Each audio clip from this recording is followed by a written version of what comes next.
I came with receipts, Ben. Here's just a handful of comments that I found on one Instagram post we made. One Instagram post. One of them being, I bet my hair on Jane. Hello, and welcome to the Stride Report podcast. I am Ben Weissel, and joining me, as always, Garrett Zatlin. How's it going, man? Wow. We're done. We're done, Ben. Done with the cross-country season. That was plenty entertaining. And now I'm back in Philly.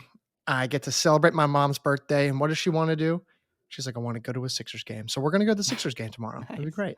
But otherwise, we have a whole lot to talk about. Do you feel a sense of relief? The season's over. I don't know if you feel my sense of relief. Do you feel the sense of relief? Probably not, because my job is not as tied to the calendar of the NCAA season the same way it is for you. For me, it's just exciting, and there's a lot of things to talk about, which so I think there's probably a higher level of excitement rather than relief on my end. What was also relieving was seeing all the ratings and reviews. National meet, it's naturally going to be some of our best content, most productive in terms of metrics. Not surprising there, but +4 on Spotify. I think it's actually +2 now on Apple. We have +1, but I think it's +2 now on Apple to 127. Thank you to everyone who's doing that. Eclipsed 4,000 subscribers on YouTube. Shout out to all of our freelancers, Lauren Cawley, Andrew LeMay, and Rachel Hickey, who were out at the national meet this past weekend. Also note that at the end of our discussion, me and Ben here, myself and Lauren Cawley, our social media admin at the Stride Report, she's going to hop on. She's going to talk about her experience at the NCAA Championships, and we will go from there. But Ben, let's chat. Let's dive into it. Where did you want to start? So this is a rare situation where I have come into this completely cold. I haven't read anything that you've written fairly intentionally. I'm curious to see where we agree or disagree. And okay. I think we have to start on the women's side because just such a compelling race overall. Do you want to start on the team side or on the individual side? Because I think both obviously played out in such a fantastic fashion. Well, let's start on the individual side. How about you kick us off from that point? So, obviously, coming into it, it was Doris Lemngole versus Jane Hedengren. That was the big battle. I think there was a couple Pamela Koska is still really good and she exists, but it was those two coming into it. And you got everything I think you wanted out of it when the gun went off. Hedengren went to, both athletes went to the front, were challenging each other back and forth. It seemed like Lemngole would put in a surge every once in a while, and then Hedengren would claw her way back, be right on her shoulder. And then it was finally with, what do we think? About a half mile, about 800 meters to go, where Lemngole really took a nice surge forward, and that was too much for the BYU freshman to be able to hang with. And it was Doris Lemngole winning her second consecutive NCAA cross-country title. We haven't had a whole lot of repeats on the women's side, in particular in recent history. So that is notable in of itself.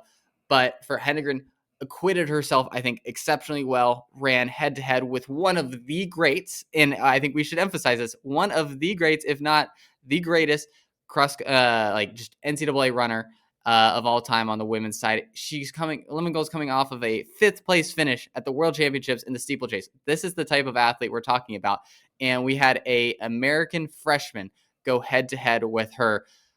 I think she deserves a ton of kudos for that. She didn't take home the win, but again, acquitted herself exceptionally well. Lemngole is just at a different level than the rest of the NCAA.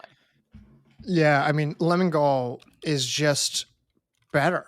She's just better, which is crazy to say because Jane was it takes a lot for me to say that a true freshman, no matter how good they are, is almost as good or as equal title favorites as someone who I believe could and maybe is or maybe will be the greatest collegiate distance runner of all time. We're in that conversation now.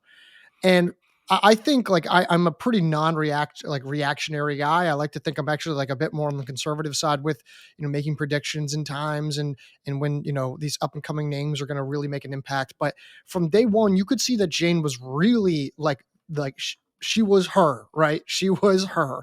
And it was through 4,000 meters. There's a 4,000 meter split where I'm thinking, Jane looks pretty good. And then a half a mile later, she didn't look as good, right? And I'm like, okay, this seems to be maybe like a chopped race right now. But I mean, admirable performance. Jane might be the future of American distance running in general, which is Yep. crazy because we might have said that about Parker Valby. And before that, we might have said that about Caitlin Toohey. Like the level and the echelon of like megastar phenom after one after another seems to just be coming out of the woodwork for American distance running. So I thought both Doris and Jane established and built their legacies in ways that were like really, really substantial and really impactful. Absolutely. Yeah. I don't think anyone coming out of like the top 5 or 6 runner. I mean, really, maybe arguably the top 10 runners in this race. I think everybody has to be pretty happy, right? Like, I think everyone ran very, very well. And again, I don't think there's any shame in losing to Lemngole at the current level that she is at. Yeah, I mean, obviously on our side, I think a lot of us predicted Lemngole, so not a huge surprise. But it did seem like there was a little bit of a surprise out there that it was Lemngole taking home the win. Usually, usually like we have a pretty good understanding and feel of what the national consensus is, right? We're pretty on par with like what the national consensus is. But after 10 years of doing this is the first year and first season where I thought that, or do we have this wrong? Do we have this wrong? Like I'm being told Jane Hedengren is not just the favorite, but she's the clear favorite. Ben, among our 6 D1 contributors, yourself and myself included, 5 of those 6 D1 contributors picked Doris Lemngole. There was one media outlet out there, one competing media outlet who I will not name, that had, I think, 6 contributors of their own. None of them picked Doris Lemngole. None. And as our podcast episode played on YouTube, as we made content on social media, on Instagram, on Twitter, wherever it was, and we put out content about the Jane Doris matchup and how exciting it could be, there were comments made that were not just like outright Jane's going to win. It was Jane's going to win by 30 some seconds. It was dismissive of Doris. It was insulting to Doris. I came with receipts, Ben. Here's just a handful of comments that I found on one Instagram post we made. One Instagram post. One of them being, I bet my hair on Jane. The other being, unless something catastrophic happens, it's Hedengren's race to lose. Jane is on an entirely different planet now, which is also kind of true. I wouldn't necessarily disagree, but it's like blows away Toohey, blows away Valby. Those are pretty bold takes. Jane will win this race decisively. Doris won't be close at the end. She will maybe last 4K with Jane, and then Jane will say bye-bye and win by at least 20 or 30 seconds, if not more. You mean she can win it by the usual 40 seconds? My money's on 45 seconds. That was one post, by the way. And there were many, many other posts out there, comments made that, what are you guys talking about? Jane's going to dominate. She's going to win by 30, 45 seconds. There were numerous instances where I saw that. It is insulting, I thought, to Doris Lemngole, who is one of the greatest of all time and has the argument as the GOAT, and at least an argument. I thought it was insulting. I could not believe, and I'm sitting there being like, what am I missing about Doris? Like, is something? Did she get hurt that I'm not missing? Like, what am I missing? And so, listen, I don't blame anyone who picked Jane Hedengren. I totally understand if you picked Jane Hedengren to win the national title, but to say that she was going to win by 30, 40 seconds was, I thought, insulting and dismissive. Yeah, and again, this is what we do. The shiny new object, the new runner on that comes out and just bursts onto the NCAA scene. Everyone just wants to go ahead and crown them, especially if it's a young American phenom everybody wants to get it. And I have no problem with everyone being very excited about that. That's awesome. Like, Because she she's is amazing. exciting. She's awesome. Exactly. But you also have to like come with some realistic expectations that she's not going to blow away one of the best runners. Again, a top 5 runner in her event in the world. Like, this is not someone that is good at the NCAA level. This is someone who is one of the best runners in the world, period. Like, that is not a level that you can expect a 19-year-old freshman to be at right now. And so again, like we said, it's going to be super exciting to see what she does this track season. She's going to be one of the biggest stars, hopefully, in the NCAA for as many years as the NCAA system can hold her. But Lemngole is just her right now, and that there's no other way of saying it than she's just the best runner in the country right now. Point blank period. Agreed. The rest of the individual results, really interesting results here. Hilda Yep. Olomomwe comes back from the dead, and she was still going to be an All-American favorite, but third place, huge result. She gets third. Riley Chamberlain gets fourth. Massive performance there. Big race for her. Hannah Gapes fifth. Grace Hartman sixth. Iska Chalain got seventh. Vera Sojberg eighth. Solana Yildiz ninth, and Mary Bonner Dalton in 10th here. Just immediate thoughts. Not a great day from Diana Cherotich, who faded to 31st place. Not a great day from Pamela Kosgei, who faded to 17th place. Any thoughts, though, on those overall results? I mean, we'll get into this a little bit more when we're talking about the team, but I thought like Hannah Gapes was the best race of her career, and she looked. I mean, this was way better than what we've seen from her throughout the most of this season. A terrific run. Riley Chamberlain, like we've been talking about, at least I've been talking about her as like you see the flashes, especially in the indoor, like the DMRs, right? You see that she can be one of the best runners in the country, especially in the middle distances. For her to finish fourth in like again, this isn't like a racetrack of a course. It's not like super slow or anything, but this is not necessarily built for a middle distance runner, and she goes out and crushes it. Vera Sjoberg, I mean, what more can you say about her? I mean, what a pickup for North Carolina she's been. She's been everything they could have asked for and more.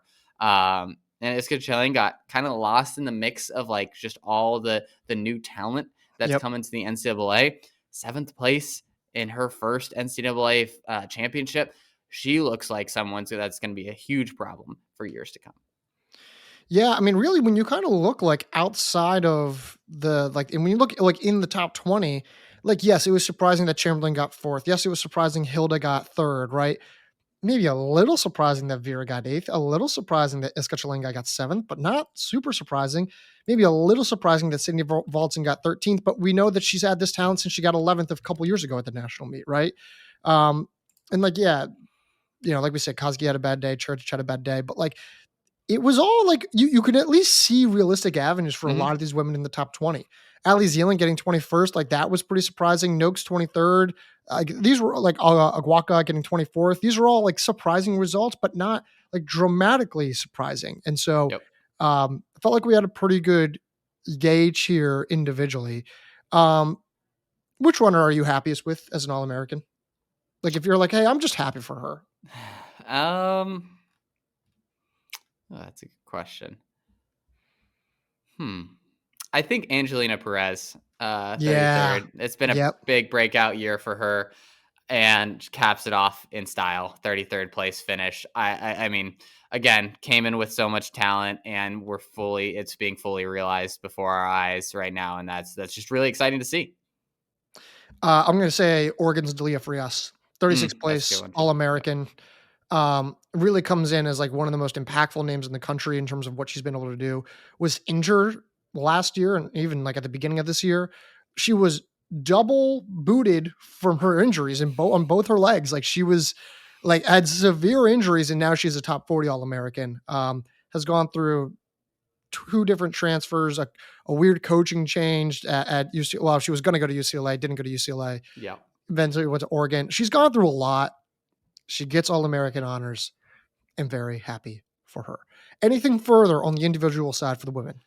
No, I'm itching to talk on the men's side the team side, excuse me, where we saw NC State take home the win, scoring 114 points to BYU's 130. In third place, we saw Oregon at 153. And rounding out the podium, New Mexico edges Florida by 9 points, scoring 216 to get that final podium spot. I mean, this really was a 3-horse race for most of this, most of the race, where we saw NC State, BYU, Oregon all look like they potentially had chances of winning this title. NC State pulled away, so was starting to pull away from Oregon in the 4K ish area, and then BYU puts in a hard charge in that last K as NC State falls a little bit to make it pretty close. But I mean, I think you look at, there was like 3 or 4 runners that I think really decided this team title race, which is rare that you can kind of pinpoint it, right? I think Hannah Gapes from NC State finishing as their top runner, finishing 5th. If she's just like around Angelina Napoleon, they don't win this race. And she was behind Angelina Napoleon a lot. I don't think Napoleon had a great race, but Hannah Gapes stepped up in a massive, massive way. On the Oregon side, if Cheretich and Cherabit just run like normal B-plus days, Oregon has a very good shot at winning this. Ayildes was fantastic, but Cheretich and Cherabit, again, they didn't run really poorly. They probably just ran C-plus days for them. They were all Americans, but just they were 31st and 39th instead of 15th and 19th, right? Like, and I think that would have been a conservative estimate of saying, hey, they're both top 20 runners. That ultimately, I think, is what decided this race, because I think BYU did everything that you could have expected. The third runner was the issue, right? They didn't have a third runner. Neela Roberts stepped up in a big way, 41st place finish, but Roatinsky was 47th. Like they had the depth, everything that we talked about. Chamberlain stepped up in a huge way for BYU to put 2 in before either of Oregon or NC State. I don't think any of us would have expected that. They did their job, but it was that third score that just didn't have enough potency that held BYU back, everything that we kind of expected. But it was Gapes, in my mind, and for NC State stepping up in a massive way to win them this title, whereas with Oregon, we saw Cherabit and Cheretich just not be able to finish as high up as expected. And that was ultimately what held them back, because Ayildes was great. Frias was great. Barnett did fall back a little bit, but even that they could have overcome, I think, if you have a Cheretich and Cherabit running at their best. Yeah, this was one of those races where, at least in terms of the top 3, I felt like we had a pretty good stronghold, like an understanding of it. Like, yes, I know that Oregon's top, Cherabit and Diana Cheretich didn't run up to par, but like, it's clear that they were better of more than like what they offered, right? It's clear that they were stronger than that. If I had told you, Ben, that Oregon was going to have 4 All-Americans, would you have thought that they were going to win the national title? Yeah, and that's why I picked them. And I think I had them with 4 All-Americans. And if they kind of followed my predictions a little bit closer, then they do win this race, which is, again, like you said, we felt like we had a pretty good grasp of this. You picked Oregon? Yeah, I did pick Oregon. Oh, I did not realize that.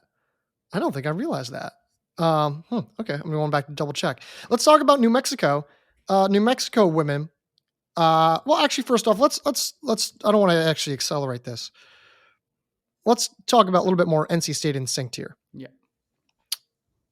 Lori Hennis is just at a completely different. Like, this is now her 4th national title in 5 years.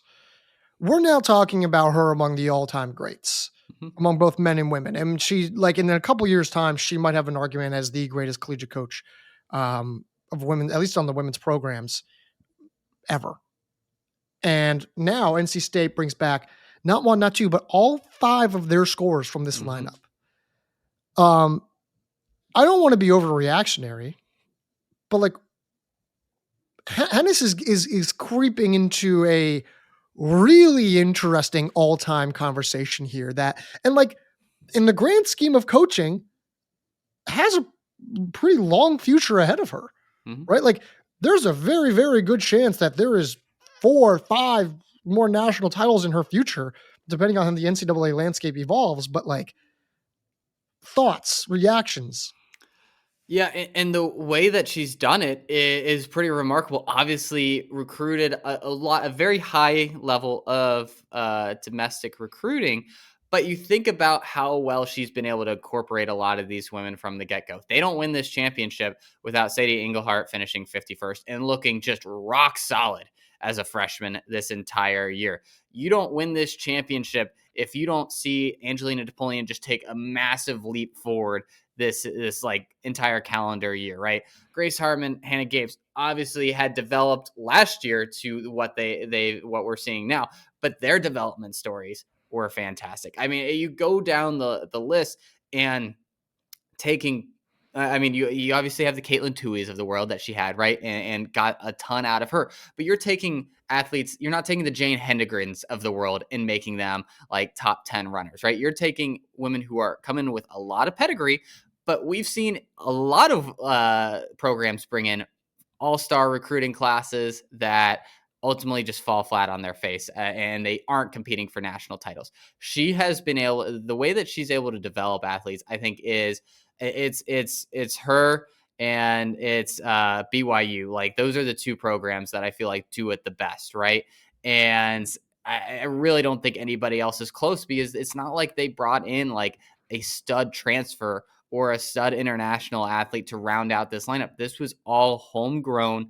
And that I think is just I think it's the biggest compliment you can give her is that she just takes the tools that she has at her disposal and maximizes them year in and year out. I will note that while they did bring in a transfer in Fleur Templier was Right. not a scorer. Yeah. Hannah Gapes is from New Zealand, but she was brought in as a freshman, Freshman. right? Right. Like Yeah. she was brought in like so like I get what you're saying though, and that's Yep. actually really what I said in the First Thoughts article, which is like this is all homegrown talent. This is Mhm. predominantly Americans who are scoring, and like so this idea that like well hey the NCAA landscape's changing, you need international athletes to thrive. You don't need them all. Like BYU and NC State are the clear cut proven best 1-2 in the country over the last 5 years, 6 years, whatever it may be. And yet no one can really stop them right now. It's BYU, NC State, BYU, NC State. And I know NC State has gone four of the last 5, but at least I think it's just encouraging to know that, like, hey, we as Americans, right? I'm American, you're American. We're all in an American league of the NCAA. We want to see Americans do well, and I think Diljeet Taylor and Hennis have been able to do that. So, um, sorry, go ahead. You want to say something? No, I mean we can have a bigger conversation about that, and we will kind of at the end of all of this. But yeah, on the women's side, there's not as much chatter around all of that, which I think is Refreshing. it, it's instructive. I think, considering all the noise on the men's side. But yeah, absolutely great performance on NC State's side. I was surprised that 114 was all that it took to Me win too. a title. I thought it was going to have to be very like clearly under 100 points. Oh, I Um, didn't think that. I thought it was definitely going to be under 100 It points. was going to be around 100. Yeah. Okay. So, but I mean, again, I think a lot of there being this many teams kind of clumped up together in the top 3, I think that kind of really pushed a lot of the top teams back a little bit. So great run by all 3 of these teams, but particularly NC State. Let's move on to New Mexico, where again, Pamela Koski didn't run great, but it didn't really matter. Everyone else stepped up, ran fairly well. Marian Cheptukenich, 43rd, Judy Rono, 49th, Alice Sanguin, 71st, and Nicola Jansen coming in clutch with Yep. 73rd place. But they had Jasmine Wood right there in 74th as their 6th scorer. They put together a very just solid workman-like performance. It wasn't flashy, but it was all they needed to be able to get that last podium spot. Well, really, it wasn't flashy because, like you said, it didn't need to be, right? Like it's Yeah. because Florida, right? Like we had talked about Florida being the favorite for that 4th and final podium spot. But if one bad thing happened to one of those Florida top Yep. 4 women, then Florida wasn't going to get that. And sure enough, Desmond Chepkoech struggles greatly. Bethan Morley still has a really nice day, Mm-hmm. getting 87th overall. But if there wasn't that 4th high impact low stick, Florida wasn't going to get that podium spot. And so New Mexico's like, hey, we have a top 20 low stick at least, and we have a handful of women, deep inside that top 80. I was surprised that New Mexico was still able to top. Oh, I guess I should say this. New Mexico. Yeah, no. They only had one All-American, right? Yeah, they only have one All-American. Marian Jepnikettian 43rd, Judy Rono 49th. I'm surprised that New Mexico still beat Florida with only one All-American, but that's depth and completeness. And they came together like they weren't the team that we thought they were going to be, but it didn't matter. And they still ended up finishing like we thought they were going to at the beginning of the season, which is a very weird dichotomy. And it's interesting because I have like the kind of the flip reaction of that, where it's like, I can't believe like Florida was this close without Jepkoech like being anywhere near the picture, right? If you would have told me she's their seventh runner, I would have been like, all right, do they finish like sixth or seventh? Like I it would have been very hard for me to imagine they would have been this close to getting on the podium. And I mean, Reagan Gilmore, again, 145th, but like at least gave them a shot, right? Like, and that was all they really needed. Again, if Jepkoech is anywhere near her best, if she finishes 100th, they easily take this fourth podium spot. So yeah, an interesting race from both of these, who came in obviously to this year with a ton of talent. And we saw the flaws and the pros of both of these lineups, I think, throughout the year.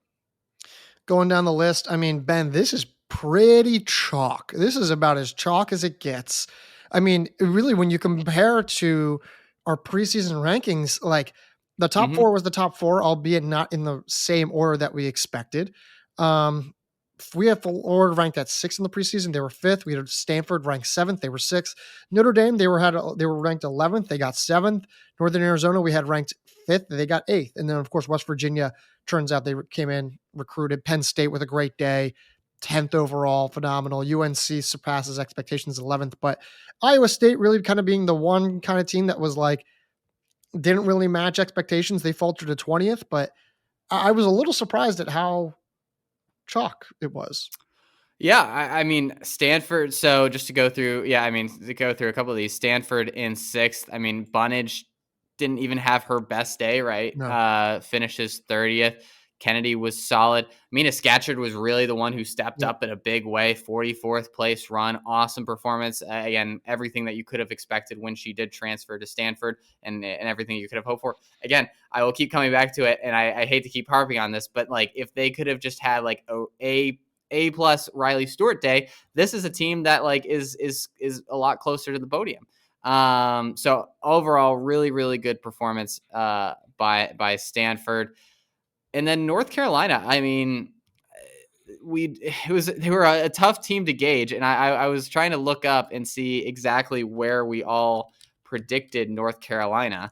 I think none of us predicted them inside of the top 15. I think I had them at 21st. Finley had them 16th. Rachel had them 17th. I had them 18th. Mike had them 18th. Finn had them 19th. You had them 21st. 21st. Comes out, finishes 11th. And again, it's not like, I mean, Schoberg was amazing. Logan St. John Clutter was very good in 72nd, but it wasn't like it was a crazy performance. It was just, we knew this team had talent, and they kind of just put it together in a respective way to get that 11th place finish. They were the one that stood out to me the most when you're kind of looking through this top 15. Yeah, and Bryn Brown didn't even run well. No. Bryn Brown comes back and we're like, whoa, this is the game changer. She doesn't even run well, and yet they're still 11th. Like, yeah, pretty impressive. Pretty impressive. So, okay, anything further here on the women's side? No. I mean, again, like you said, fairly chalk result. South Carolina, good result. Northwestern, a little bit behind maybe where we could have expected, but I'm just I am so proud of them and the season that they had. 18th at nationals after the preseason expectations. Is such an amazing result for them this year. Agreed. Yeah, they were awesome. Cinderella story for them. Yeah. Absolutely. Let's move on to the men's side, and we'll start again on the individual side, where we saw Habtom Samuel take home his first ever NCAA cross country title. Twice the bridesmaid, now the bride. Rocky Hansen finishes 2nd, Salman Kipchoge 3rd, Brian Massoud 4th, and Fawad Masaudi in 5th. This was such a weird Weird race. race.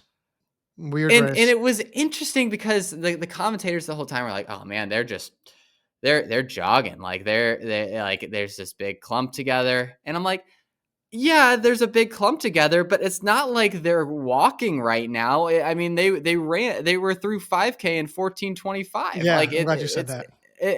like they're talking about this like it's a jog fest." And I'm like, I mean, not really. It's just this. They're not. No one's going out stupid crazy. Like, and so I thought like when they were talking about like, hey, Gary Martin's up there. Like, maybe he has a shot. And I'm like, I don't know. This still benefits the 10K runners who have been running an honest pace, and that's exactly what we saw.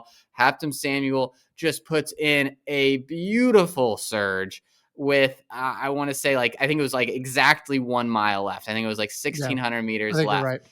and just gaps the field. Like just put his head down. I would have loved to known what that 400 split was from like 1600 to 1200. It might have been 62 seconds. Like it was quick. And Rocky Hansen does everything in his power to reel him back in, passes Brian Massow as they're both trying to chase him, but the gap is just too big.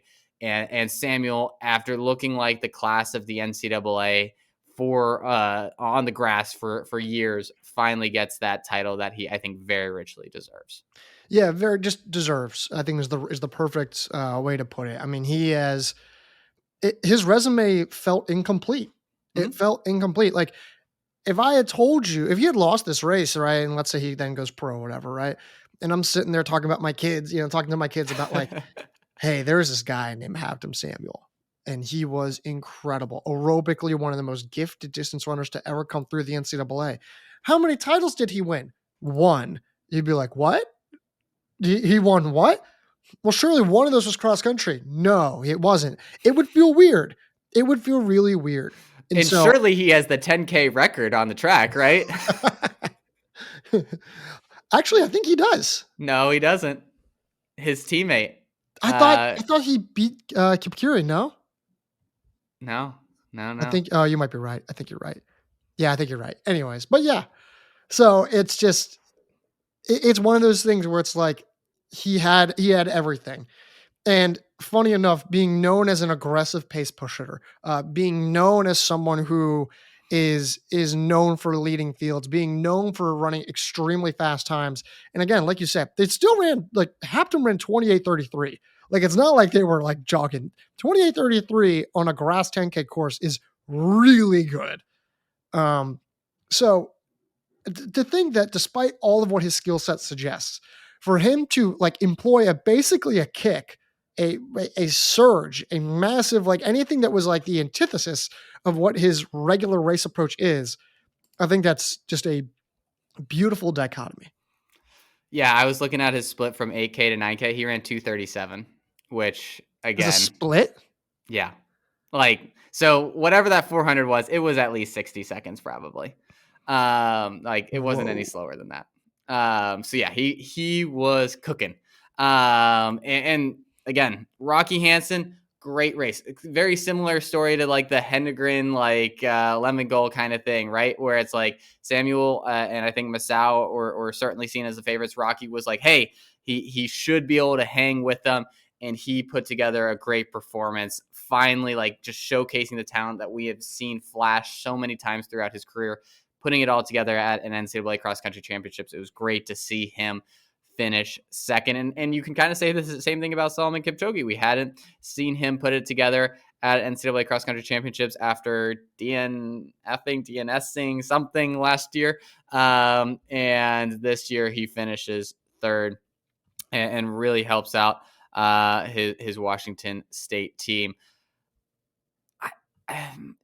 The rest of this, it's like, yeah, I mean, Brian Massow fourth. The top four were almost like exactly what you would have expected. Fifth place was, I think, the biggest surprise out of this like top group, right? I mean, we knew Fawad Masaudi had this potential because we've seen him run really, really well, but I don't think any of us ever imagined fifth place was in the cards for him. no, no. I mean, you could have like, I mean, he's been 10th and 12th at the national meet, Yeah. right? But then he struggles last Yep. year. And then there are times this season where you're like, oh, he's good. He's a clear All American favorite. Maybe he's even a top half All American contender. But to see him get fifth, it's just like, whoa, kind of thing. And a lot of these guys in the top 10, like, Gary Martin got seventh, right? Like, I don't want to say predictable, but better Yep. end of expectations, right? Collins Kiprotich, eighth. Really, really good result from New Mexico, but like not totally out of the Mhm. lane of possibility. Abdel Lagel of Oregon getting ninth was surprising. Yep. That was a big result. And George Crudy getting 10th. I mean, the guy was 13th at this meet last year, so not totally shocking. But yeah, I mean, like Lagel and Masoudi, I mean, those guys were awesome. And don't get me wrong, it's not that they had run poorly this season. It's not that they didn't give us reason to be optimistic about them, but to see them move up to 10K, be as effective as they were in the field that they were, it was impressive. So Did you see Masoudi, like, waving to someone? I think it was, like, 3K in or whatever, no, I like, didn't. it was funny, there was a moment I was watching the race, and I just you could see him just kinda looking around, like, seeing someone kinda, like, pointing and, like, laughing, and, like, I'm like, "Alright, like, he's either this is either gonna be a really good omen for him, or this is gonna get clipped and, like, when he finishes, like, 60th, like, look really bad." But it was a funny little moment there. As far as the rest of the individuals going down this list, I thought one other name in the top 20 stood out to me, and that was Colin Solomon. I mean, we had not seen this type of cross country performance from him really his entire career. This is the best performance I think he's had in 18 months. Like we haven't seen him put together this high level of performance in a while. Obviously, I know he ran some good 800s this past spring, but this was the Colin Solomon that I think we expected to see when he came into the NCAA. 16th place, fantastic run by him. Fantastic. I mean, it's crazy. This is a guy who ran 144 for 800 meters Yeah. this past summer. And like, then he's able to flip it and be a top 20, top half All American in the 10K. I mean, Yep. that's next level range. Like, that's range that makes you go like, oh, I didn't think there were guys who could do this, period. Like, I didn't think that was possible. And so I was crazy impressed by that Hmm. result. Kind of came out of nowhere still. Like, Yep. I mean, his season was good. It wasn't that good. Yep. So really admire him there.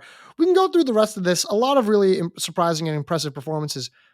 I want to talk about something that's been kind of brewing on social media, brewing on. Do you know where I'm going with this? I don't. This is where I enjoy talking to you because I'm pretty plugged like out of like the social media experience at this point. Like I'll check in every once in a while, but like which is I think is a good thing for me because I probably would have been arguing with people in the Instagram comments section that we were discussing about earlier. So I'm curious to hear where you're going with this.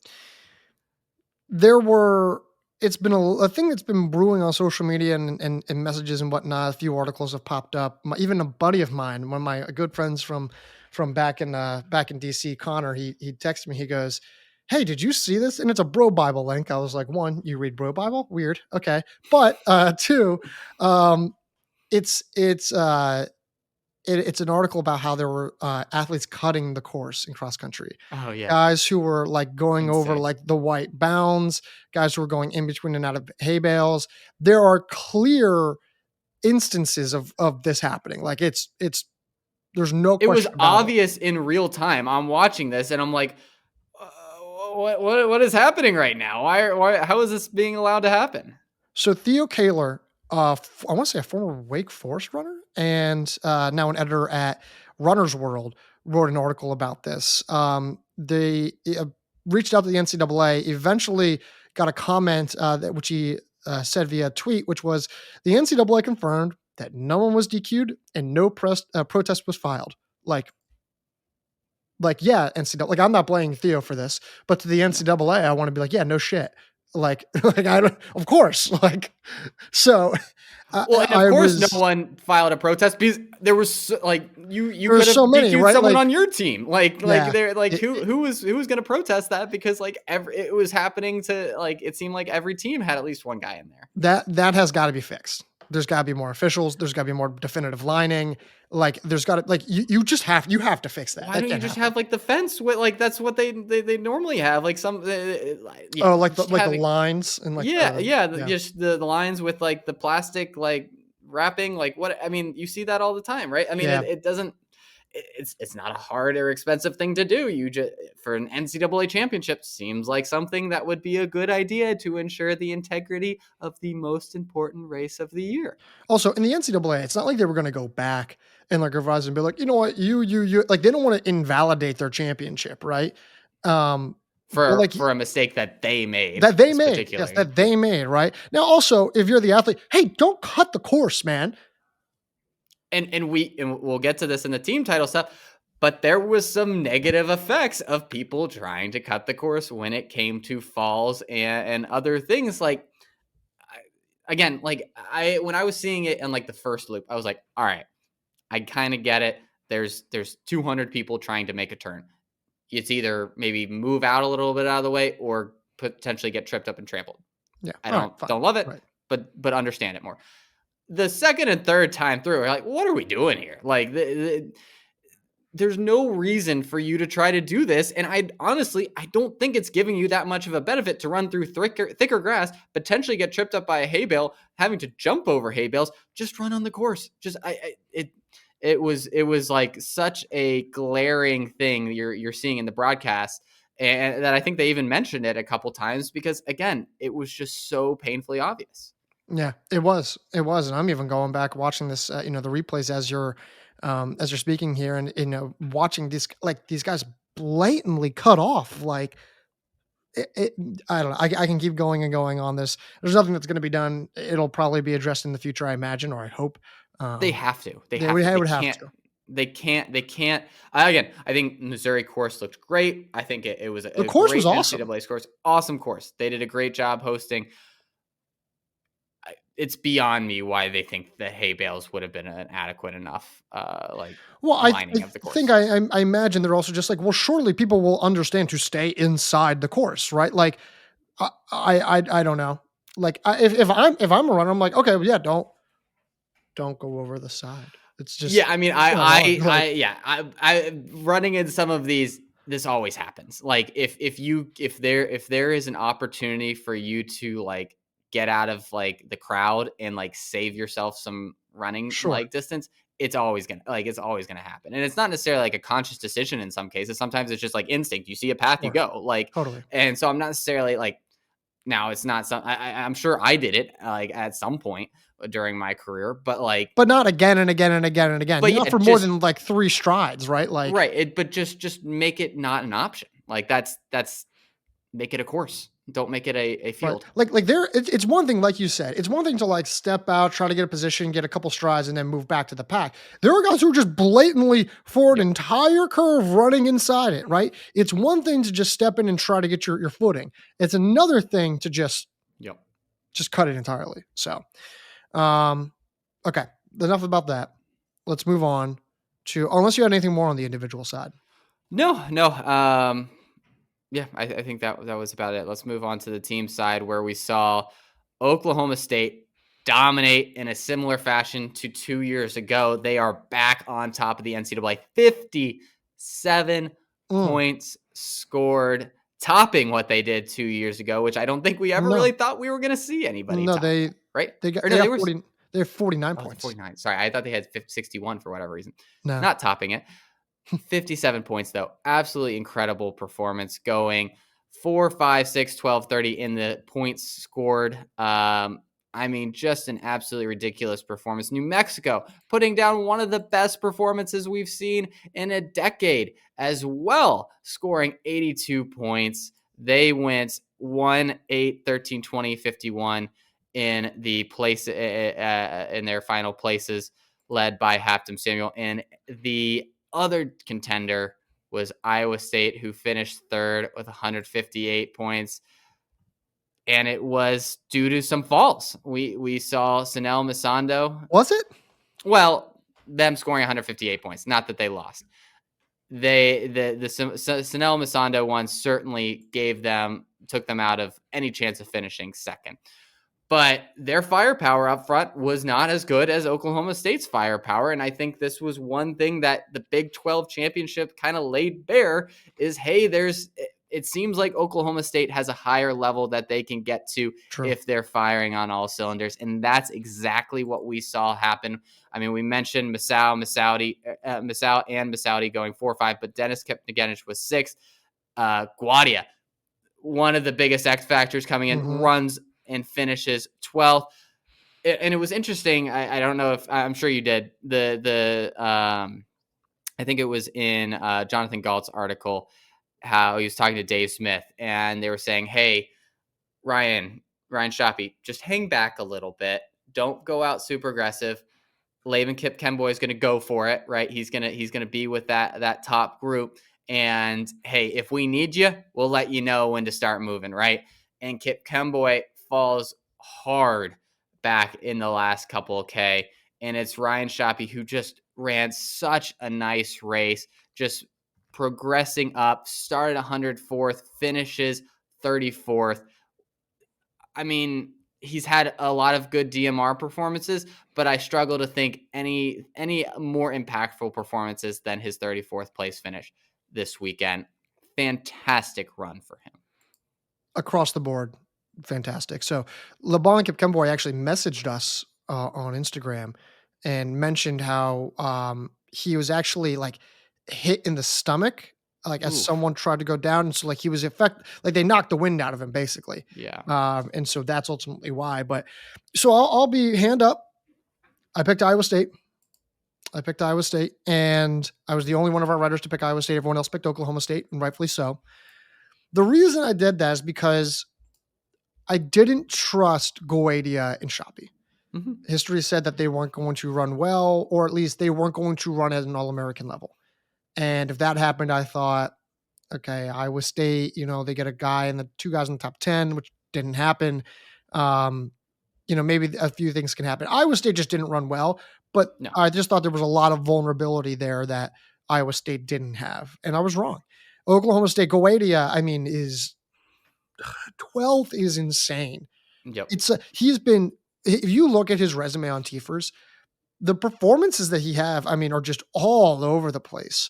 And that's what scares you. But you do know that his ceiling is super high. I just didn't even think it'd be this high. And then Shoppy, you get to be 34th place. Is it 34th? I want to say. Yep. The best race, most impactful race, like you said, been a lot of DMRs. Could not have been a bigger savior for this team. And I'm happy for him. Like I've always loved Shoppy. I always thought I loved him as a high schooler when he was dominating and he was doing some incredible performances. And then you just see him grow and grow and grow. And you're just like, come on, get over that edge. And he finally does it. And it was really rewarding. So it was cool to see that. But yeah, man, I got to hand it to Oklahoma State, man. That was impressive. Yeah. When they're firing on all cylinders, it's, like they've done in the national championship 2 years ago, this year at Big 12s. There's nothing quite like it. Like it's you just see those bright orange singlets and they are just packed up and yeah, it's truly incredible to see. New Mexico though, 82 points. Obviously led by Habtom Samuel, but Colin Skiprotich, you mentioned 8th, Evans Kiplagat 13th, Vincent Cheer 20th, and Matthew Koski coming up with a great performance, 51st. We know he has this kind of talent from what he's shown on the steeplechase, puts it together with a solid performance here. They were just, if you're looking at Iowa State and you're looking at their top 4 runners and you're just like, everybody just had like a little bit of an off day, right? Where they were maybe 5 to 10 places back of where they could have expected. New Mexico had like the exact opposite, right? Where everybody was like 5-10 places ahead, obviously with the exception of Habtom, that you might have expected coming into this. And because of that, they just they put together their best, most complete race of the entire season. Great run.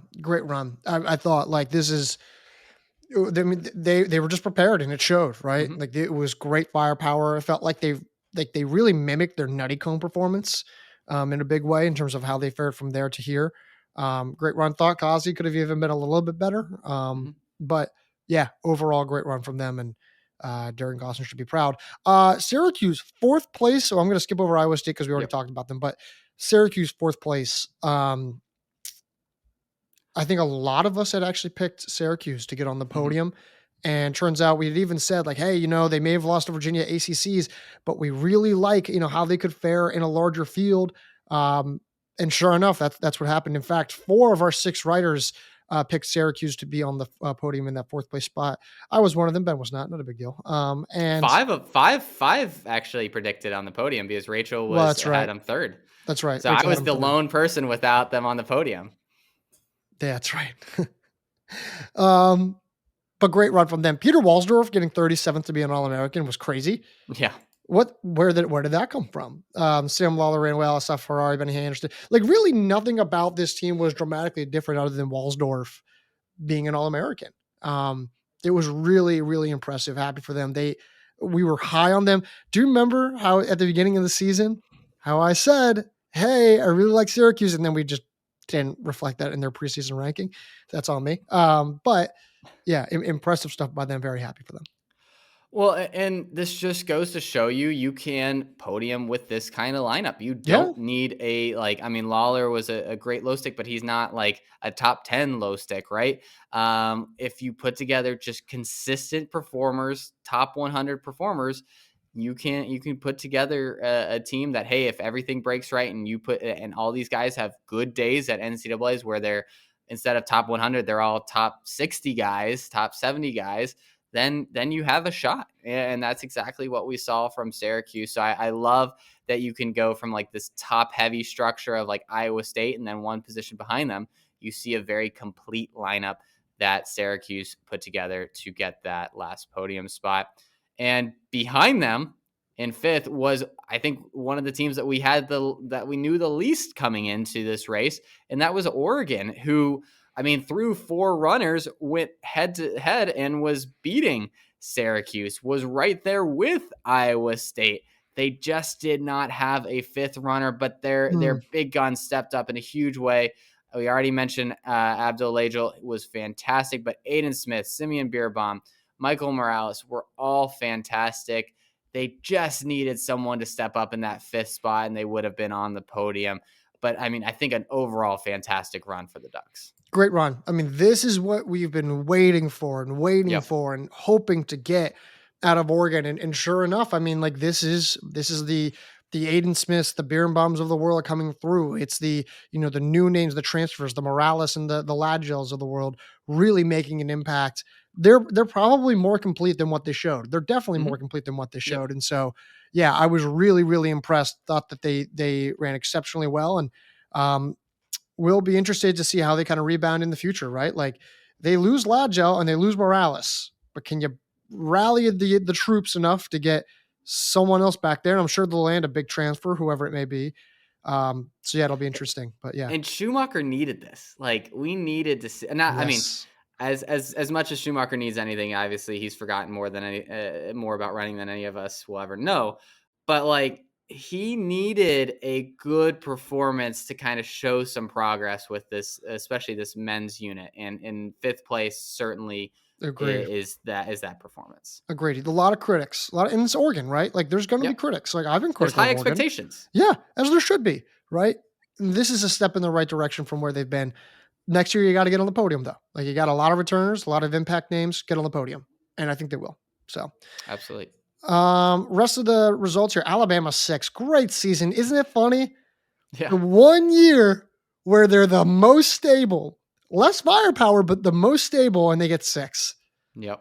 I feel like the monkey is off my back, and the monkey wasn't even on my back for Alabama, right? Like, very happy for Alabama. Like, really, really good run. Virginia 7th, not the day they wanted, but they also had they had a number of guys who had didn't run. Like, Will Anthony not being there stinks. Yep. That really hurts. Justin Wachtel was not at his best. But even obviously, again, they come in with podium aspirations, but it's not like this team really fell hard. They put together a solid day. Like, we've talked about Virginia before, just falling apart at the national meet. They did not do. They put together a respectable performance and just got beat by some teams that put together A minus days in front of them. Yeah. I mean, I guess that's, I guess it's true, but like, it's a tough. It's like, hey, like you've never been this good, but also you should have been better. Yeah. So Northern Arizona 8th, great rebound season considering everything that they went through. In Eastern Kentucky in 9th. In that we were, I mean, this is like it's just hilarious. So critical, so of them, and we're like, they're so talented. We swear, just wait, and then they never showed it. And the moment we get off the bandwagon, we're like, Eastern Kentucky, they haven't showed us anything. Frauds, nope, ninth of the night. I need to go through and look at our preseason bold predictions. I didn't pull those up, so I'll do that while you're talking. You might have hit that. I know. I was like, I've definitely had them before. This might have been the year I was like, nah, I'm not gonna do it. And then this is, I mean, the exact opposite of last year. Exact opposite, where they looked great throughout the regular season, fall apart and nationals, and this year never really looked like a complete like team until regionals where like, not sure they're gonna make it, and then they put together a good performance and just explode at nationals, and not in like any unpredictable way. You look at the results, it's like, yeah, I mean Kimatai I think was 21st. That's great, but like he was definitely El Rui like finishing 30th. Okay, Justin Kipcoach 79th. Okay, like again, nothing like that's like that shocking. They just put it together. They actually all finished a race and like were running as they crossed the finish line. Like it just felt like we were pounding our heads in the wall, and finally they get that 9th place performance. Yeah, that was funny. Colorado 10th, BYU 11th, Wake Forest 12th. So, and my Hokies 14th. My brother, of course, went to Notre Dame for grad school, and he texts me on Saturday, and he just goes, "Get owned," and it's just a screenshot of Notre Dame 13th, Virginia Tech 14th. I'm like, so, that's funny. So yeah. Anyways,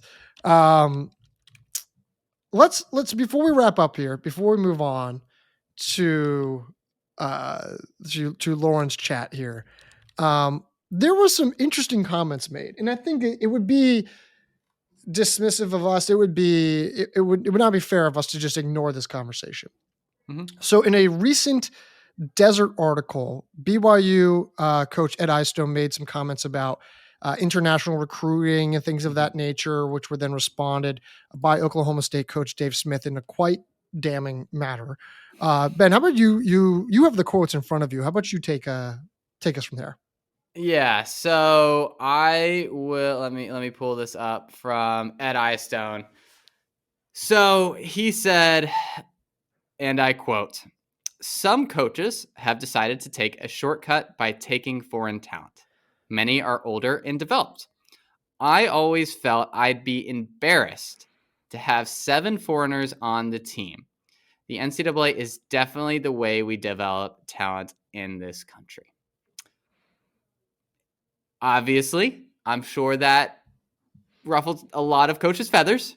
And Dave Smith comes back with, when he was asked at the press conference about that quote, I should mention. Yes. Go ahead. And I will say there's some context here where he goes like before he has this, if you watch the video, he is basically saying, hey, like this cross country is such a cool sport. Like my people I'm closest to are the people that I'm like competing with. He's like, I have a great relationship with Ed Eyestone. Like Jerry, I think he said like Jerry Schumacher is one of my best friends, but I like, that's the worst thing in the world that can happen to me is if I lose to him. Like these guys, again, it's usually a pretty tight knit group.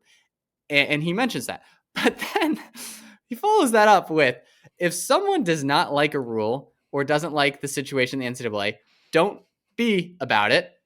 Go change it. Get involved. Otherwise, shut up and coach your team. We don't get a lot of these kind of quotes. No, it's great.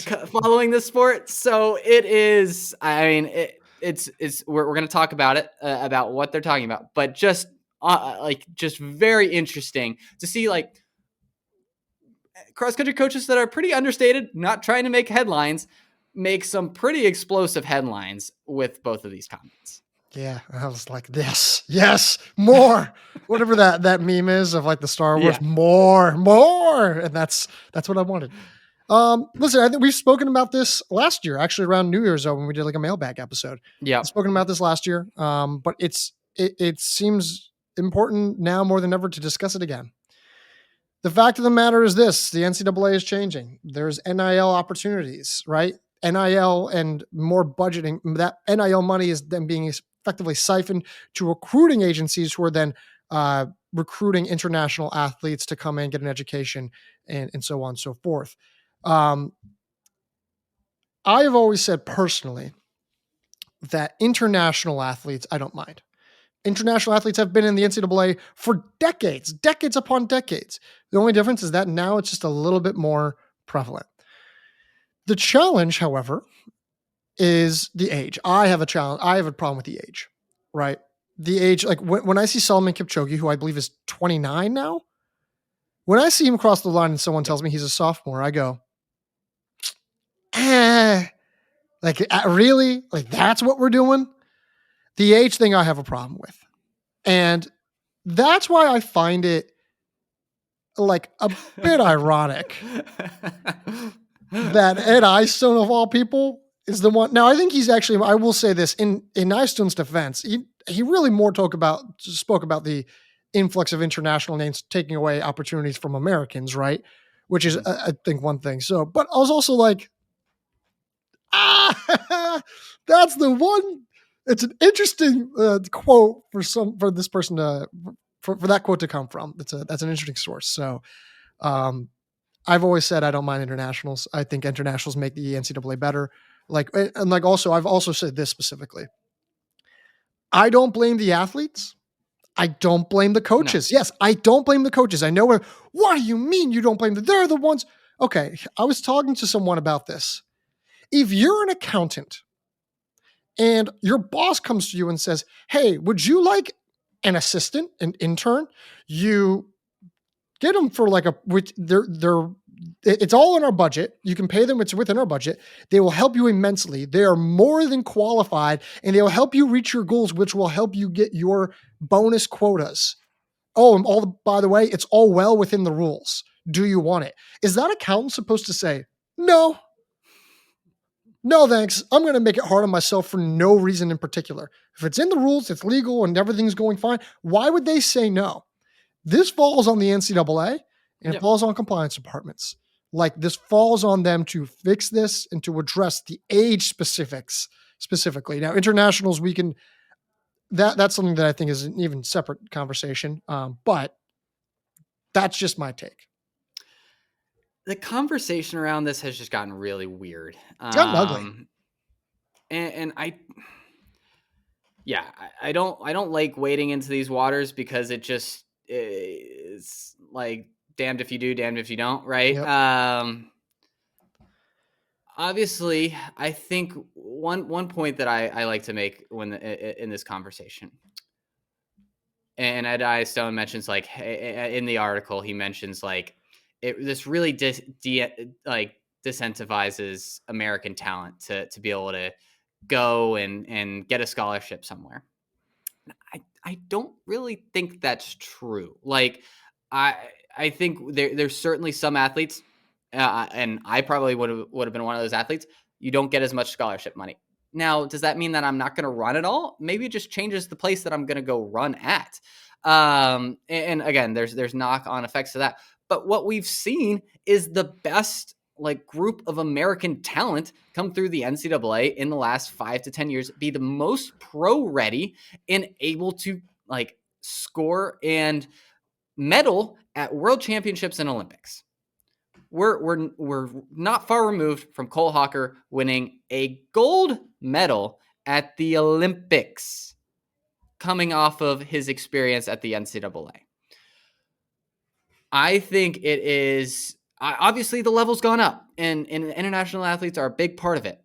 But I don't think that's a bad thing when we're talking about developing American talent. Do we want the American talent to be playing in a kiddie pool and then have to jump into the deep end when they get to the Diamond League? That hasn't worked. Like, you look at the Galen Rupps of the world. How many other guys around Galen Rupp were that competitive at a world level coming out of the NCAA.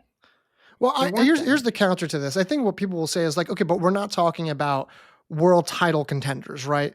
We're talking about so. And you're, by the way, I don't know if you also saw this in the article, but Eyestone also talks about Casey Klinger at 25 years old being like, hey, I wanted to get out of the NCAA because the Africans make it more competitive than the American road racing scene.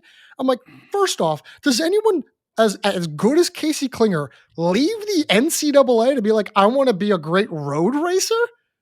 Get out of here. Yeah, What? that one was like a stunning comment. That was a ridiculous comment. I don't know if that was misquoted. I don't know if Klinger actually said that. Maybe there's something lost in translation, but whatever that quote specifically was utter BS.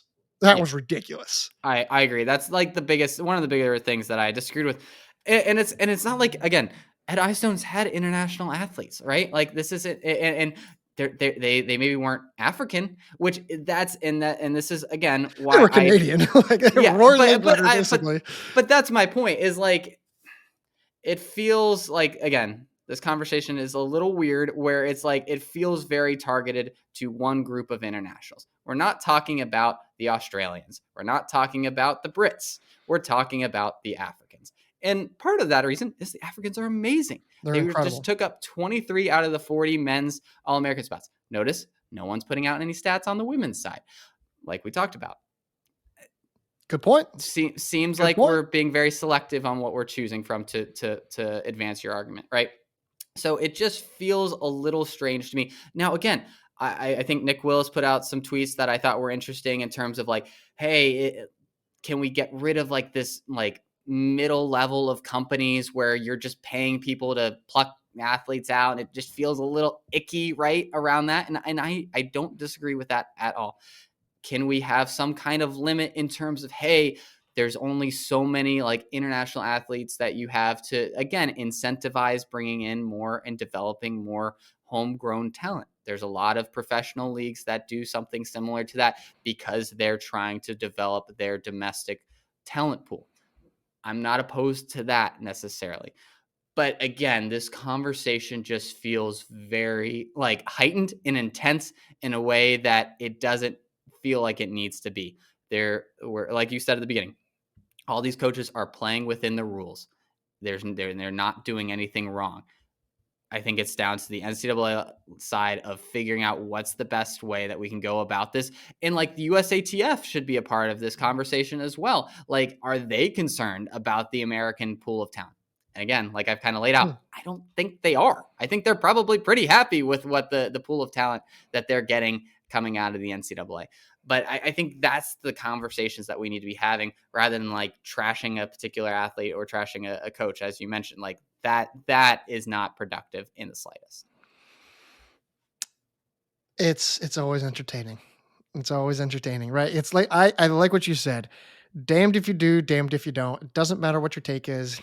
But we'll see. We'll see. Maybe we'll see some changes in the next year in terms of legislation being passed and proposals being made. So we will see. But yeah, interesting dichotomy there. Thought there was a fun little dynamic between Eyestone and between Dave Smith. But Ben, I'm now going to hop off with you and I'm going to go over to Lauren Cawley. But anything further? Any other notes? Well, I'm not going to let you get off this easy because we do. No! You tried to miss it, but you know what we did at the beginning of the year. And I will have our bold takes. I'll have those ready for us next episode. So we'll be able to evaluate ourselves on that. But we also did a fantasy draft where we picked the men and women's teams. And we both picked 7 teams. We had 5 that were scoring. And going through the results here on the men's side, Garrett had Iowa State, BYU, Wake Forest, Notre Dame, Syracuse, Harvard, and Boise State. He scored 43 points on the men's side. On my team, I had Oklahoma State, New Mexico, Wisconsin, Oregon, Virginia, Wyoming, and Missouri. My last 2 picks didn't come through very well, but you know what? My first 5 picks did. 34 points on my side. I get the win there. Real quick, just to preface everyone's like, wait, why are 2 of those teams like just generally not as good? Yes. We made a caveat upon our draft that after the top 5 picks, we had to draft two teams that were ranked outside of the top 25? Yeah, not in our top 25. Not in our top Yep. 25. So that's why you may, or if you're wondering why, that's what we did. Yeah. Yep. Good call out. So I pick up the win there. On the women's side, we had a close race here. Garrett, first pick was Oregon, second NC State, third Stanford, fourth Washington, fifth West Virginia, sixth Clemson, and seventh Iowa State. Iowa State had the potential of really being a huge player for you. That was a great pick. They ended up fading it to 20th though. On my side, I had BYU, NAU, New Mexico, Florida, Colorado, Villanova, and Oklahoma. Florida and New Mexico coming up clutch, finishing fourth and fifth. I scored 32 points to Garrett's 38. And I need to have like a crown or something. I am the first annual double winner of the Stride Report podcast fantasy draft. This is brutal. This is embarrassing. Man, you know what? The only thing is worse is my fantasy team this year in football. So it's just devastating. I'm just not. I can't win.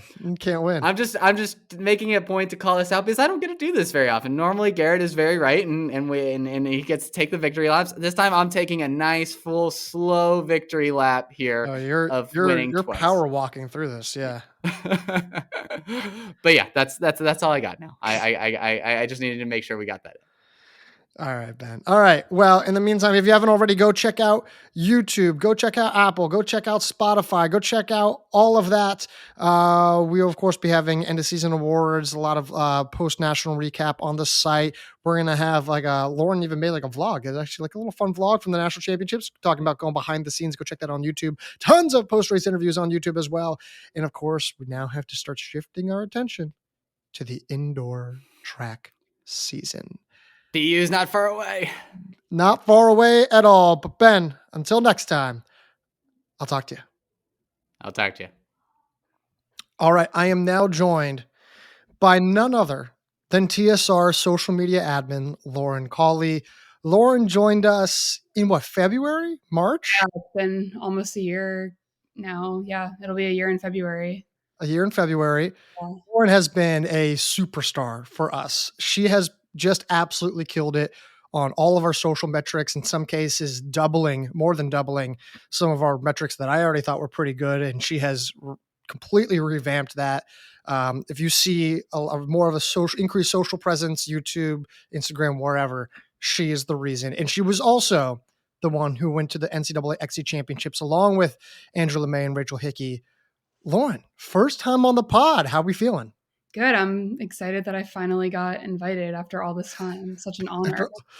You are getting on the pod, I think, before even some writers. So this is for this moment. I feel like I've officially made it. Yeah. Well, you have made it, and that you've made it on this pod for however prestigious or non-prestigious that may be. You were at NCAA's. You led a lot of the content there along with Rachel and Andrew.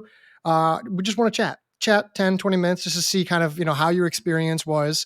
So let's chat about it. You met up with Andrew and Rachel and then went to the press conference there.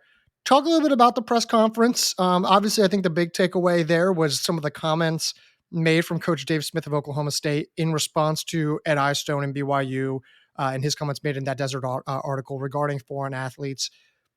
What was the energy in that room like as the questions being asked, as Dave Smith is talking? Talk a little bit about just like what the energy was like, what some of the reactions to that were.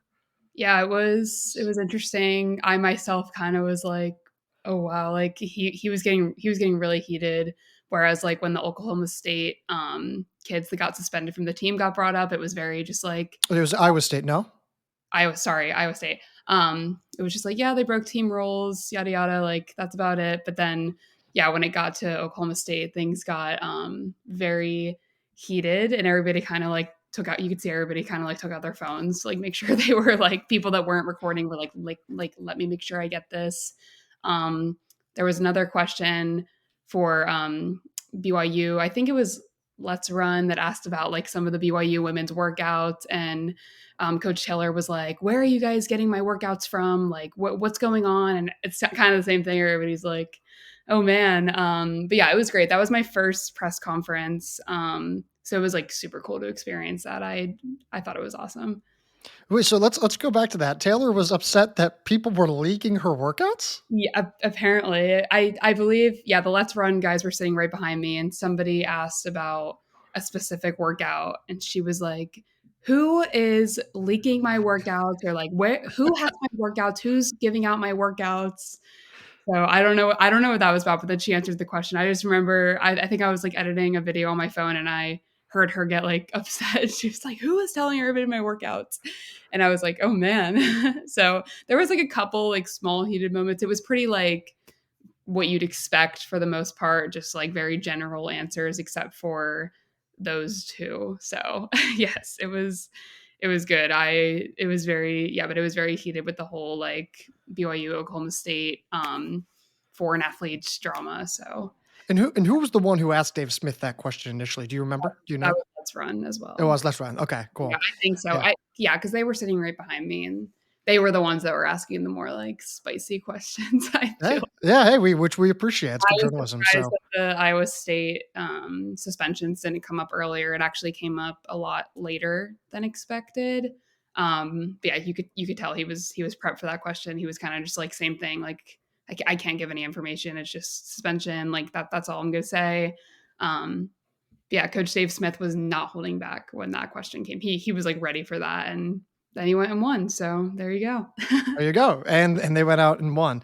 Talk about the lead up a little bit to the national meet, whether it was after the press conference, whether it was athletes or other media members or coaches who you spoke to, whether it was at the national meet the day of, before, everything leading up. Was there any kind of takeaway? Were there any conversations you had that you found interesting, that you just, thought were consistent points of conversation?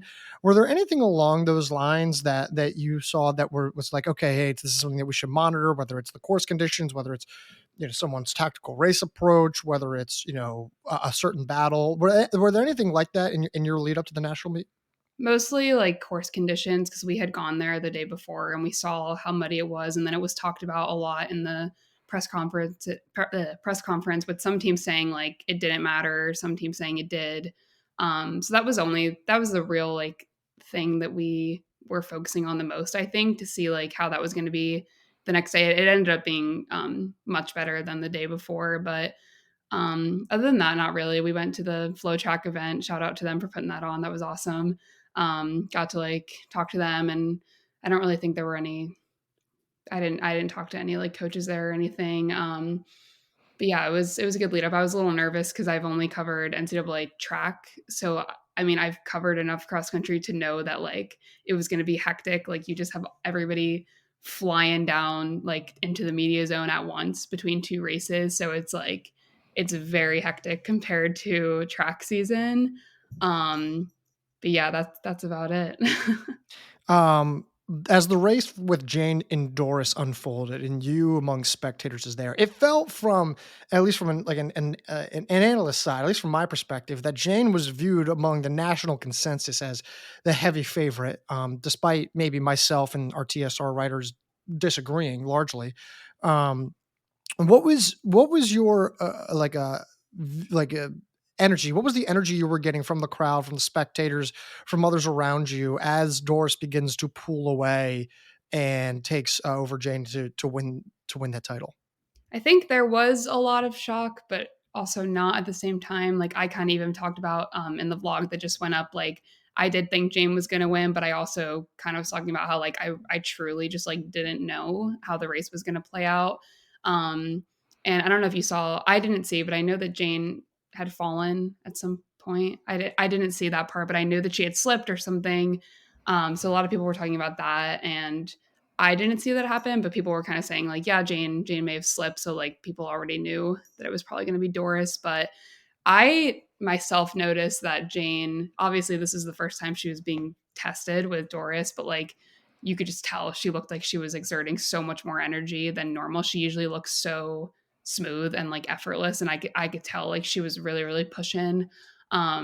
So I think just seeing like how she like physically looked in the race next to Doris, I think I knew what was coming. I'm not sure if anybody else agreed, but for me it was kind of like I was there, I got my video, and then I like immediately went to like the media zone to try to get those interviews that were coming in. So um not too much going on like right at the finish line that I noticed, but like I think definitely a lot of people were shocked, and I've seen a lot on social media about people saying like Doris smoked her, like why are we only talking about Jane? What about Doris? Blah blah blah.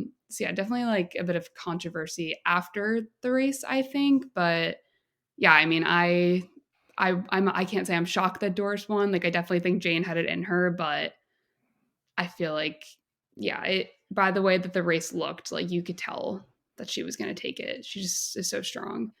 Yeah, So Jane seemed to be pretty emotional. There seemed to be like a level of emotion with her yeah, after that, which I personally love. Like I'm like, you know what? I want my, I want to be fans of athletes who care, right? And like I'm okay. Like almost want them to be emotional, right? If it's a race that didn't play out, in the way that they wanted. It seemed like BYU as a whole, right? Like had this kind of, they were like they put their chins up, right? They kept their heads high, but you could tell that they were disappointed. And of course, NC State, on the opposite hand, could not have been more proud. You've actually developed a kind of like a quietly small relationship with a few of those NC State women. You did a nice little shout out, nice little video with us there when they won. Talk a little about just the dichotomy of those two teams, some of the emotions, your reactions to talking with Lori Hennis or Diljeet, or maybe just Rachel talking with Lori or Diljeet, whoever it may be. Just a little bit of that dichotomy there. yeah. So like I think specifically in Jane's interview, when someone had asked her like, how does second place feel, she like really took a long pause, and she was like, and then she was like, I'm proud of my efforts out there, but you could tell it was almost like she wanted to say something else, but wasn't sure if she should say anything other than like, I'm proud of what I did. I gave it my best. Sure. But yeah, you could tell. I'm pretty sure she was crying after she finished. Yeah, you could tell she put out an Instagram post saying that she went out there thinking that she could do it, but that she was proud of her efforts, whatever. So yeah, I can imagine there's probably a lot of disappointment on her side. Nonetheless, still finishing second as a freshman is Still incredible race. but yeah, the overall vibe that I was getting from BYU was like, they were happy, but it wasn't yeah, they were clearly like a little bummed out.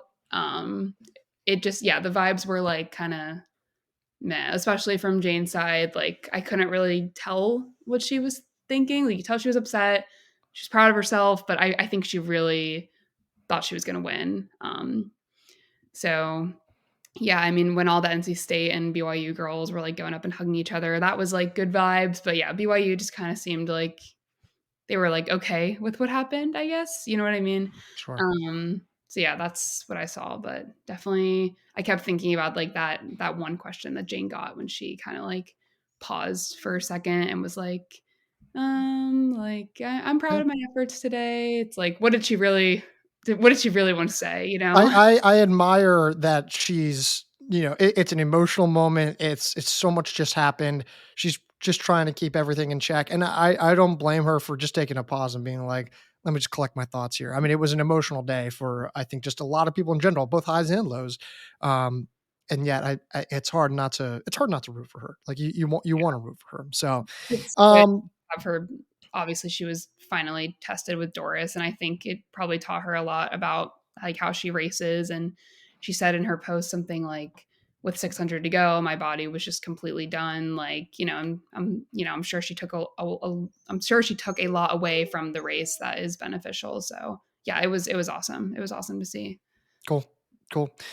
Men's race, Habtom comes in, Rocky gets second, Oklahoma State men dominate. Just the I mean, was there really anything to take away from that men's race in terms of the notable quotes? Were there any insights? What was the energy? Or I imagine it was a little bit more chalk in terms of what you would expect that push race corral to look like. Yeah, so first off, Habtom winning the national championship with his backwards hat on was pretty cool. I mean, that's obviously not anything important, but we were all just talking about like that's so badass. Like, that he had a backwards hat on. yeah, like I don't know, like I just feel like you don't I mean, I always think it's cool when people race in hats. I could never do that. I even talk about Gary racing with his glasses as someone who never wore glasses or contacts when I raced. I was like, I don't know how he does that. And they're always so foggy when he finishes. Like, I don't know. I didn't know that was going to be the main takeaway we had, but okay. But yeah, I do want to talk about Rocky. Like, he just took so much away from the race, and in his interview you could tell he was just directly speaking to the audience, and like kind of just talking about the journey he went through, from injuries to his heat stroke that he had. And he just kept like looking at the camera and saying like, you can do it, like it's possible to come back. And that was great. I mean, I think it just meant a lot to him to go out there and get runner up. And obviously great for Habtom too. Like, after getting second the past 2 years, for him to finally win is awesome. So, and then yeah, Oklahoma State, I was excited to see Oklahoma State win, especially after everything in the press conference. I feel like that was just really cool, to kind of just go out and show like, we're the best. And yeah, it was great. I think I wouldn't have won it any other way. I think, yeah, it was awesome. Meet wraps up. Shane, you're wrapping up. Final thoughts as everything concluded from the national championships. Did Rachel get home? Do we know? She did. She actually got home before I even boarded my flight, so that was cool. For those wondering, Rachel is our D1 contributor who had a flat tire in the parking lot. That was actually crazy. We were all like trying to go to Panera or something, and she was like, oh my god," and her car was like slanted to like one side because the tire was so flat. So we ended up sitting in a tire shop for like 2 hours waiting for the car. The guy was trying to sell her like all new tires and everything, and like it was a mess. And then, oh my god! But yeah, she did get home. She got home before I even got on the plane to leave. So good. I was talking to Andrew last night, and he was like, it was 10, I think, o'clock, and he was like, still here. And I was like, wow, I forgot that you had a late flight. He was like, I'm still in Columbia. So, well, cool. Lauren, thank you so much. What are you going to plug for the socials? What are we plugging here? From the last week or so, for content that we have upcoming, from content that we're working on. What are we plugging here? Do you have anything to plug? What does plug mean? Oh, Lauren, it means to promote. It means to, plug a promotion here. And Lauren, here's everything. Lauren gives me so much crap. You're old. I'm not even 30 yet. You're so old. Blah, blah, blah, blah. It's almost Garrett's birthday, guys. No. It's my second 29th birthday, which is coming up. She gives me crap for saying old, and I say plug. She's like, what does plug mean? Do you have anything to promote, Lauren? Anything to promote? Okay. Well, so you mean like my favorite content from the week? Yeah. What content did you put up? What did you like? What do we have coming up? Well, the vlog just came out, so go check that out. That was really cool to kind of just show everybody the behind the scenes, since people don't usually get to see that. Obviously that NC State video with the girls, just like, that was awesome. They were so cool about it. I was like, can you guys just give a shout out like to TSR? And they were like, oh my god, yeah. And they were like planning the whole thing out, and I love those girls. They're awesome. Yeah, we put out a ton of good content. I don't even know where to start. We killed it. A lot of interviews, a lot of great shorts. The interviews were a lot. Interviews about anything upcoming. Well, I'm going to Villanova on Tuesday to film a workout with Marco Langon and some of the guys. So that'll be coming out soon. Love it. And then it's Thanksgiving. So, and then we got Boston season opener. We have the BU season opener. I will be at that too. So stay tuned for lots of content. You guys are going to get to see a lot of Lauren's content this winter. We're going to be sending her to Boston quite a bit, I think. So yeah, I'm going to move up there for the winter. Might as well. So, Lauren, thank you so much. Thanks for coming on. Appreciate it. Thank you for having me. Finally.